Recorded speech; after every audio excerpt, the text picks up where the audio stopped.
This is how you gain or keep fame. And I'm furious, because I'm always furious. Invade Ukraine or commit a genocide, who cares? What if you can weaponize these people to create one of the finest trolling experiments ever?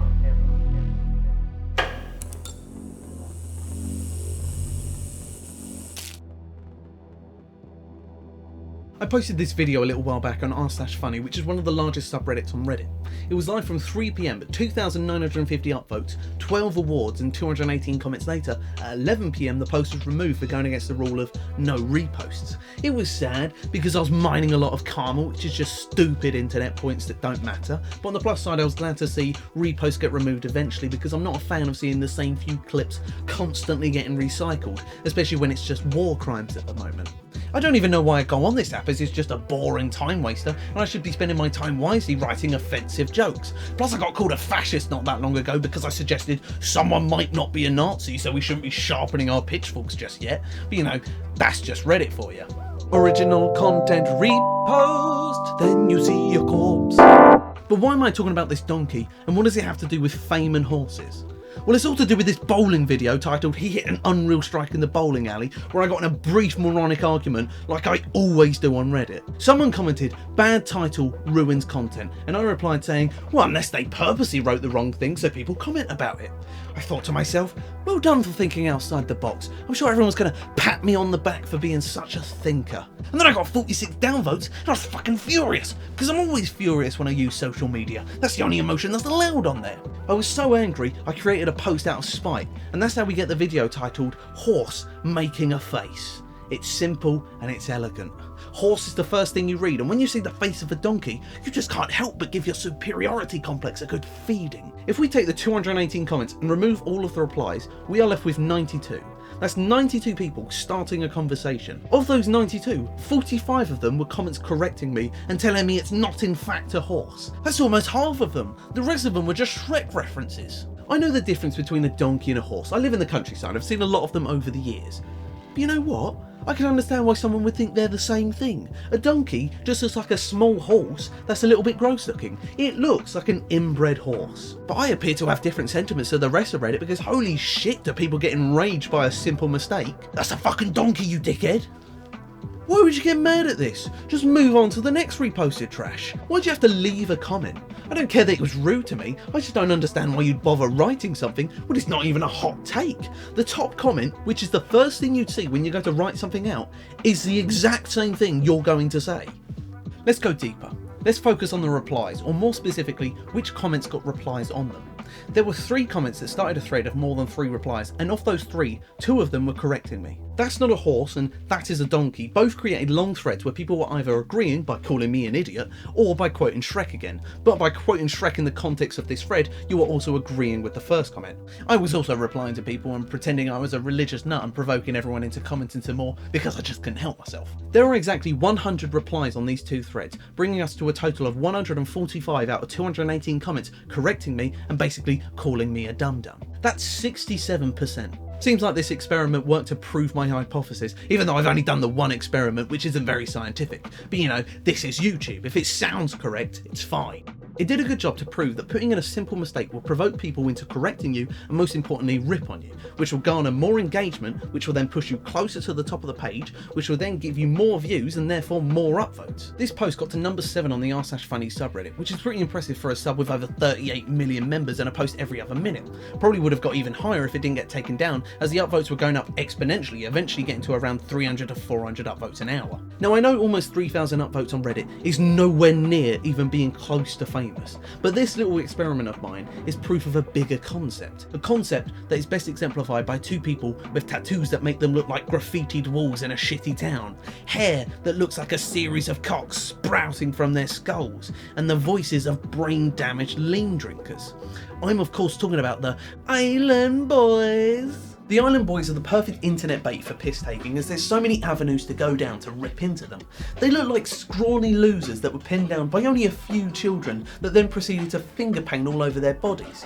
They sing like they've just been rocked in the jaw by the elderly security guard of the rundown strip club that they tried to get in with fake IDs. Their hair looks like handlebars for when they're balls deep sucking their cellmate's cock. This is something that gives the Island Boys an advantage over my donkey video post, because they are essentially the mascots to their own mockery. I didn't get big from my post, but my account did, and because it's just a faceless account, there's nobody to link it to, which makes it feel a lot less personal and unique. If I post another video, nobody's going to care because they won't know it's me, since when you scroll through Reddit you just see dozens of other almost identical looking profiles. But when you see a post including the Island Boys, and you see those grins they do like a kid who's just got braces, they are instantly recognisable. So what are they doing with their newfound fame? Well, they're fucking it up. Here they are getting booed off stage since they're in a club singing poorly because they're performing the song that everyone made memes about. Never perform a meme. The Island Boys are not smart, and we all know this just by looking at them. We can tell that hair dye has seeped into their brains, as that's the only way you can explain the style choices.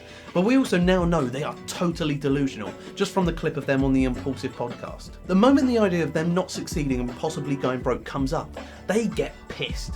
They think they can't fail because they genuinely believe they're talented, but unfortunately they sound like drug addicts that haven't got to grasp of the English language yet. They are already stagnating, which is definitely an industry that is oversaturated with genuinely talented people that are also fighting for your attention, which is why most of the average sounding rappers have to release like 3 albums a year, which can only mean they spend like a couple days on a song at most. But we live in the internet age where talent is no longer needed to get fame and success.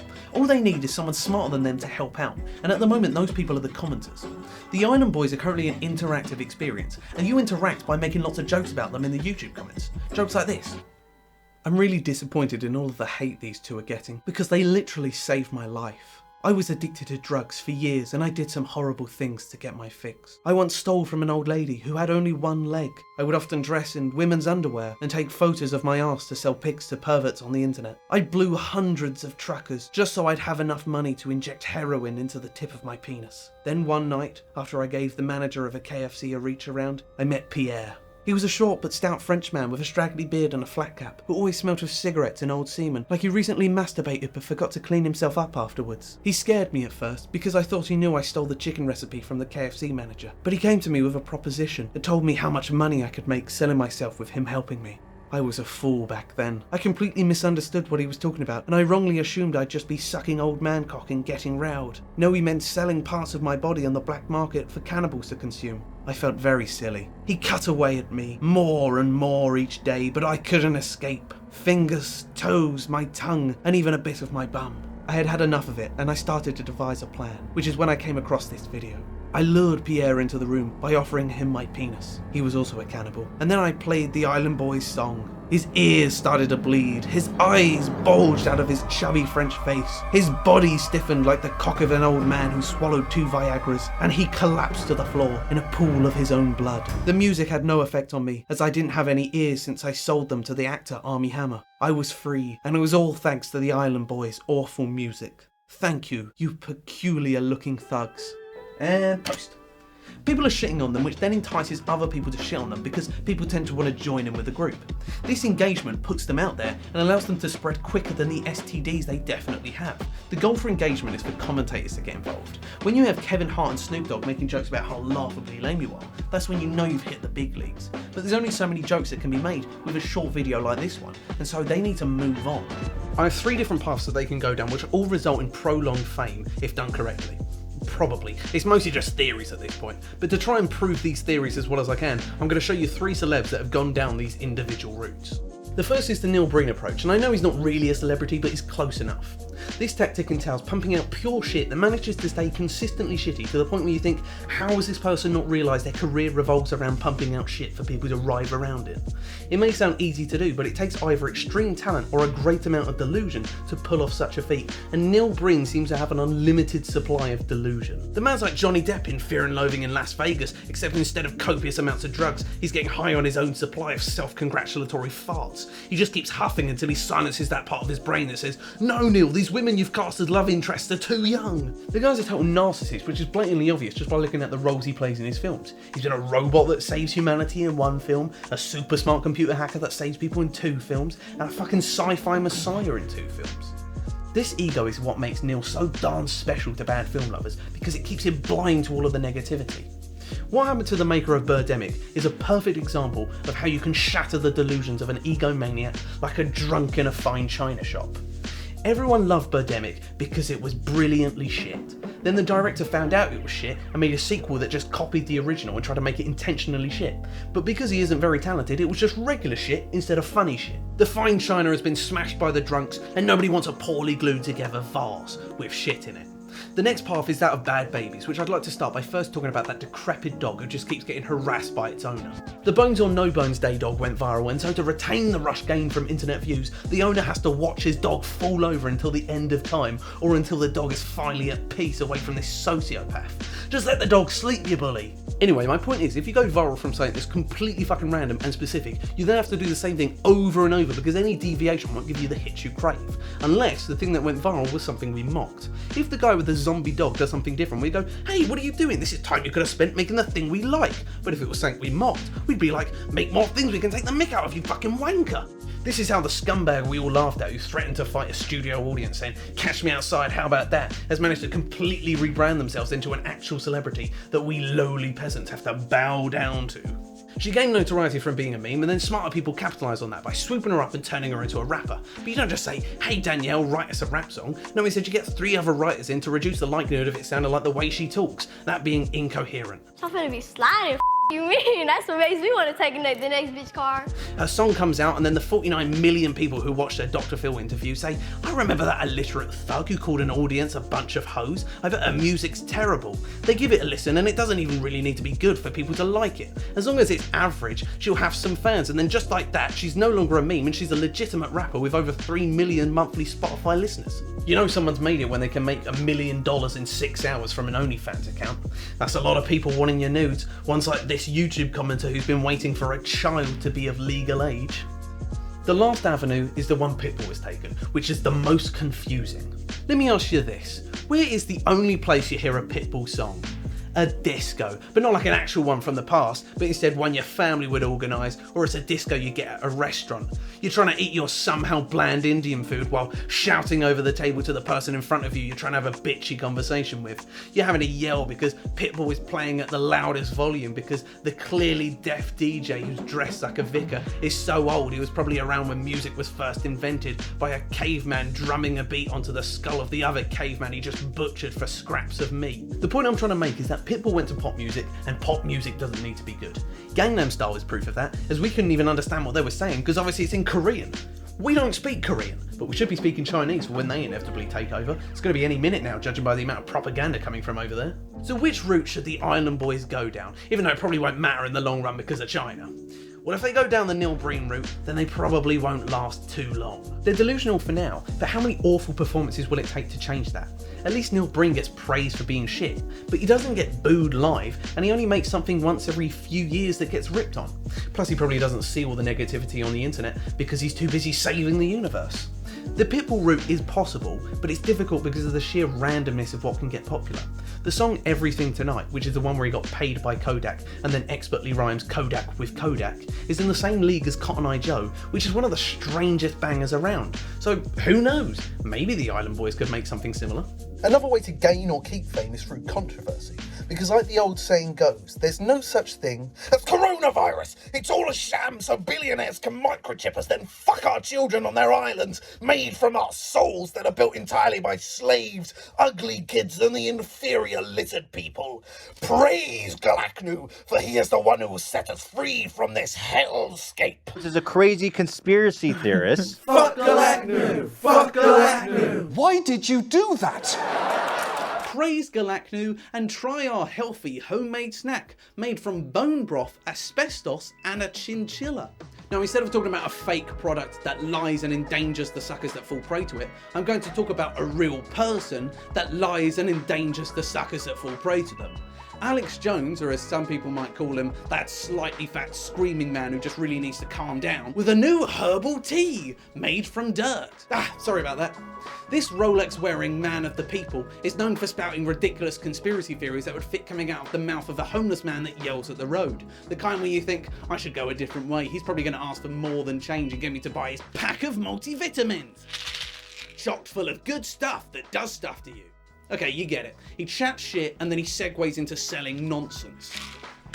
How has he remained in the public eye for so long? Well, it's because controversy is just another way of getting people to rip on you that gets you out into the masses. He spoke about stories like Pizzagate, which was about a child trafficking ring that was run out of a pizza place and controlled by the Clintons. It was utter nonsense and people talked about it, but the most important people to talk about it was the media. The media tells everyone not to listen to the ranting maniac who sounds like he's 1 mild annoyance away from shooting up a place, though nobody with a bit of sense would listen to him anyway. But you know who would? The kind of people that don't trust the media, and if you've just sent them to the place you didn't want to send them, then those are the fucking idiots that buy all of the snake oil cures and remedies from this often shirtless anger machine. Another person with a similar situation is Jordan Peterson, whose career got a big boost when the media labelled him as a transphobic Nazi. Unlike Jones, who was labelled crazy when he was, and then catered to other crazy people, Peterson was portrayed as something far from what he actually is, that being a guy with nice rules for life that also happens to sound a little bit like a Canadian Kermit the Frog. He gets labelled as this horrible person, which leads to interviews, and to follow the narrative of him being bad, clips often get taken out of context. Many see these little snippets and join in on labelling him negatively, but also many see the unedited interviews, realising that he's been very misrepresented. Sure, a lot of people now hate him, but also a lot now love him, like myself, and I even have one of his audiobooks because I like listening to his voice. It's like getting philosophy from a little mouse who's been reading the dictionary. Why do we talk about controversy though? Why does the news always have to be depressing? This is something I often hear people say, and it has quite an obvious answer, which is life is generally pretty good. A professor doing his job and educating young adults isn't news because that's what's supposed to happen. But a professor disagreeing with someone, then bashing them over the head with a bike lock during a free speech rally, well, that perfect bit of sad irony doesn't happen every day. Bung it on the news. It's like reporting on a plane crash. That shit is depressing, but it's news because planes don't usually blow up, scattering the limbs of hundreds into the gardens of nearby residents. Nobody would watch a news report if it's just people going, yes, another plane has taken off. That's the 546th plane to take off today so far. But is there a limit to how much controversy you should create? To answer this, we're going to look at the rainbow rat who goes by the name 6ix9ine, because you know, that's the sex number. What a cheeky lad. If we look at Google Trends, you can see a massive spike in searches from the 18th to the 24th of November 2018. But what did this walking gay pride flag, who'd also stab you for calling him gay, do to get this much attention? He got arrested for racketeering, and what's the biggest problem with this if you're doing it to get famous? Obviously, prison. Because when you're in there you can't exploit your fame and you just have to sit in your cell all day wanking. There's also the problem of prison being a horrible place, especially in America where you become slaves, but that pales in comparison to not raking in the world's money because everyone's looking at you. When 6ix9ine was released from prison a 1.5 years later, he got his first #1 single, showing that he was more popular after he became a genuine criminal. But imagine if he was able to time the release of a song the week he was arrested. The amount of plays would be incredible, just from people listening out of curiosity alone. Hey, it's that ghetto Powerpuff Girl I saw being arrested on the news. He's released a new song. I wonder what it sounds like. Oh, it sounds fucking awful. I feel dirty now. The bigger the crime, the better, but time spent inside has to be accounted for as this is time spent not getting money. But if you're going for fame alone, then just like invade Ukraine or commit a genocide. Who cares? But what should the Island Boys do? Crime. That's the easiest, plus they're already criminals. If you can get around the morals behind being a criminal, you can be the most rich and famous person alive. But that's not the only bit of controversy they could create. Going the Jordan Peterson route would be difficult because it relies on being smart, but the Alex Jones route is a lot more obtainable. To put it into terms of rap music, they should make horrorcore like how Odd Future came up. If it was Peterson's horrorcore, it would sound offensive but would actually be smart and nuanced, which won't be possible without a lot of help. However, Jones's horrorcore would just be offensive, and that's it, which anyone can do. Even someone like me, and this is where you come in. I don't mean the audience in a general way, I mean you watching this very video, as there's another pathway for gaining fame. Going back to the Reddit video I posted, there's another group of people that was commenting. There was one comment thread with 17 replies on it that started with someone copy and pasting a comment I had made on another video that basically said exactly what I was going to be doing. And yes, I commented multiple times my theory of mislabeling things to start drama to get views. This comment then completely changed the context of the video to trolling rather than idiocy, and somebody even called it a masterpiece, which was definitely the ego boost I wanted after I received a flurry of insults. Although I probably don't need a top up on my narcissism. This meta aspect creates a new bit of enjoyment for people, and they then get to share the pleasure I got from watching others get outraged at something so incredibly meaningless. Now, what if you can weaponize these people to create one of the finest trolling experiments ever? Here's the plan. 6 months from the posting of this video, the first wave will happen, which I know is a long time, but I need to grow my hair out. In those 6 months, I'll be creating 2 songs that will be cliched, offensive, and most importantly shit. But not too shit, as that'll make all of this too obvious. I'll also be documenting the behind the scenes for a video that I'll post here after the experiment is done that'll go through all of the convoluted ways of me getting around problems like saying the N-word without actually saying the N-word. The first wave will be the unveiling of my character performing a freestyle, which will be posted on TikTok and shared by all of you with the most brutal of insults you can come up with.